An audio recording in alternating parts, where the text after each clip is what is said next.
kind of like we grinded it out in the middle so that you like it's not catching every time that you pull the gate up. It comes in two parts actually. So these are mainly the internal, and then we have some over here in the back. Right here, this is where the fryers are over here from the inside. Today we've got the 80th annual Panola County Junior Livestock Show. It started on Monday with the weigh-in of our steers, and we've got our ag mechanics part is being judged and looked at, and people are going through, and you see a lot of folks just kind of admiring the work that the kids have done. Inside the barn, we've got our pig show going on. A little bit later, we'll have our lamb and our goat show, and then right after that, we'll have the funnest part of the day is the Pee-wee division, where we let all the little sisters and little brothers come in and show the projects of their older siblings. So it's a fun deal, and like we've had here, we've got three different schools in our county. We've got Beckville, Carthage, Gary ISD, and then we have for the 4-H's, we have 7 different 4-H clubs in Panola County. So we have kids that are 4-H and FFA wise that make their ag projects, wood, metal type of projects, and they come out here, they exhibit them, and then they'll be placed, and then those that want to sell them will put them in a silent auction that runs until Friday morning, and then they'll close the books on that, and they'll announce and get in contact with those that won the silent auction bid, and that gives the kids an opportunity to raise money to go buy next year's project and materials for that. So it's a fun deal. It teaches the kids a lot of stuff they got to go through. They do their record books where they show the experience of the project, what they've made, all the steps involved with it. And so all these projects were started back in the summer or during the start of the school year for the FFA kids, and they were done at the shops, at the schools. 4-H kids, we started them at the summertime at home, parents working through and looking at it with the kids. It teaches the kids some engineering abilities, how to think out problem-solving things and figure what they're going to make, and also kind of teaches them to look at what people want. See if they made a project one year that didn't sell very good, maybe got a lot of bids, so then they'll think about, well, okay, somebody made a table, a picnic table, and you see we've got several picnic tables around that a lot of the kids did that this year, and so we're hoping good deal. We've got a good turnout for it, and it's a fun year, and like I said, yeah, we're enjoying the 80th annual Panola County Junior Livestock Show. It encompasses a lot of things. It's wildlife. We've got folks that have made deer stands, deer feeders. We've got dog totes for going on and going hog hunting. And yeah, it is all aspects of it. We do have a few trailers. We have a few gates here. Yes, you think of ag mechanics used to be like you think of the Houston Stock Show, San Antonio. It's a lot of remodeling tractors, taking old tractors, redoing them, taking them from down to scratch and building them back up, building functional trailers, stock show systems, things like that. But it encompasses of the whole ag is a broad spectrum of everything that a lot of stuff doesn't get the glory. The trailers, they get the glory and everything, and yeah, you have some big ag departments that can make actual feeders and feed wagons and stuff, but a lot of the smaller kids, yeah, we've got kids that make just dog feeders. Small stuff that they can make at home. There's a vanity back here made out of wood that's real nice. There's a crawfish table, crawfish season is here. They've got a picnic table with a cooler in it. Somebody's made a gazebo there. We've got a greenhouse here. So it's a lot of different aspects to it that aren't just metal and trailers. It's a lot of things. Just like 4-H and FFA, it ain't just about the cow and the plow. It's about a lot of different things. It takes a lot. These kids, they start, with the 4-H kids, a lot of them will start. When this show ends, they'll start thinking with their mom and dad, what are we going to do next year? And some of them will get a little fancy, and they'll want to make a trailer, and so they'll take some more time at the home to do it. The high school kids, they'll start talking with their teachers, and the teachers work with them and say, are you going to have the time to deal with and spend with this project? Because, that's the thing. You've got kids. We're a small county.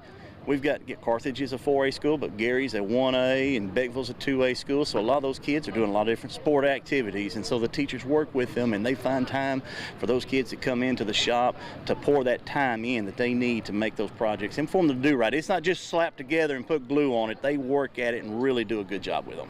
Our fryers are 9-inch deep fryers, and then we have pieces of flat bar inside here. Our project, it's called a hibachi cooking station. We've spent around 7 months, 8 months building this thing, put over 300 plus hours putting it into this project. It separates into two parts. We have 9-inch deep fryers. We have a pretty sure it's 36-inch griddle. We have a little mini fridge in the bottom. You can store any type of drink, meat, anything that you want. The cutting board, it comes from a church that had burned down, and they had saved some of the old wood, and that piece of wood right there is from that old church. It's portable. It has about 6 casters on top of it, and yeah, like I said, you can bring it to 2 and bring it up wherever you want. So I was talking around with my friends and all, and if I'm honest, we were watching a little video on YouTube and just trying to see inspiration and what we can build, and all of a sudden this video had popped up about hibachi cooking station, and we were just like, you know what, this would not be a bad project. And we talked to our teacher, Ms. Jolene Reeves, over there at Carthage High School, and she said, let's make it happen. And 8 months later, this comes out. Came out pretty well. We put so many countless hours in it. Stayed after school a bunch of times, came in early in the morning, stayed on some weekends that we had off. We came in and put so much work into it. You know, seeing the final product, it looks very nice, just knowing how much hard work has been put into this project. We set the rail on, and then I'm trying to think of what we counted it on with. We had something holding up the rail, and then we tacked them on and got them all set. And then put it on the trailer. 5-inch diameter. It was a long process. We get 40 minutes a day, so it's hard. It's hard to do a lot of work in 40 minutes. It really is. By the time you get all your stuff out, set up, you really got 30 minutes to work, and you got to do, do paper stuff. So you really got 25 minutes a day to work on a project. So it's pretty hard. Yes, sir. It's just a lot of hard work, dedication. We had to come after school for a lot of hours and put in a lot of work. I mean, it was just a tough process for us, especially just like going throughout school. You only get 50 minutes a day, minusing probably 20 because we have to do bell work. I don't know, it's just a hard process. So we both do sports. I play golf, and he plays about everything you think of. Yes, so, sir. That's a lot of days missed and not out and stuff. And I'm in NHS, he's in NHS, so it's just a lot of stuff that you're missing and cutting out for school. So we decided to do a 12-foot by 77, 6.5, and we decided, because I mow every day, I have a mowing business, so it's like, man, we're gonna build us a mowing trailer. So we decided to do that, and so we decided to do it, and then we're gonna sell it. And so that's what we want to do with that one. Blue ribbons. Blue ribbon, okay. Yes, sir. Yeah, tell me about your blue ribbons. I mean, it's just about our blue ribbons. I think blue ribbons is Yes, it's good. Yeah, It's real good. Good for us. It's our first year showing. You know, a lot of nerves working up on us, and it's just good. It really sounds hard, but it's easier to build something than it is to talk about it. It really is. That's the hardest part, is being able to talk for a while and doing it. These lights are LEDs, and this mirror also has charger ports where you can charge your phone or anything you would like. The wood is cedar. I put some glaze on it, and right here we have shelves that you could put anything you would like, your makeup, your hair products. Well, I just thought, there are a lot of girls that are out there that just would like to have a vanity instead of doing it at your kitchen sink or at your bathroom sink. And I just think it would be something I would like, so a lot of girls out there probably would like one too.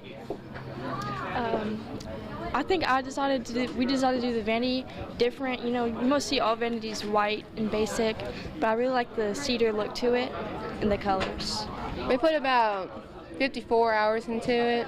I think it brought me and Bridget a lot closer, and I got to interact with a lot more people in the shop, and I just really enjoyed it. I got to know Mr. Riley really well doing it. It was our first year ever doing it, and I just really enjoyed it. And we learned how to use more shop items like the wide belt sander. We learned how to use that, and a miter saw, all that stuff.